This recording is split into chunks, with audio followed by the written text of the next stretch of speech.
నాకైతే చాలా బాధ అనిపిస్తున్నది. మా ఇంటి నుంచి హైదరాబాద్ పోవాలంటే చాలా బాధ అనిపించింది నాకైతే. అసలు అనుకోకుండా మా ఇంటికి వచ్చినాము, అనుకోకుండా మళ్ళీ తిరిగి హైదరాబాద్కి వెళ్ళాల్సి వస్తున్నది. సో ఎంతైనా కానీ మన ఇంటికా నుంచి మనం మళ్ళీ హైదరాబాద్ పోయి మళ్ళీ డైలీ రొటీన్ వర్క్లో పడిపోయి బతికేయాలంటే మాత్రం చాలా బాధ అనిపిస్తుంది. సో చూస్తున్నారు కదా, మా పాప అయితే వాళ్ళ వదిలిపెట్టినట్టు అనిపించింది. సో మా డాడీ వాళ్ళు కూడా చాలా బాధపడ్డారు. సో ఇట్లా బయట ప్లేస్కి వెళ్ళి వర్క్ చేసే వాళ్ళకి ఇది అందరికీ తెలుసు బాధ ఎలా ఉంటుందో.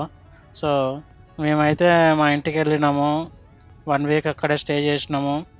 సో ఆ తర్వాత మళ్ళీ హైదరాబాద్ తిరిగి వచ్చేస్తున్నాం ఫ్రెండ్స్. మేమైతే ఇప్పుడే హైదరాబాద్కి అయితే ఎంటర్ అయిపోయినాము.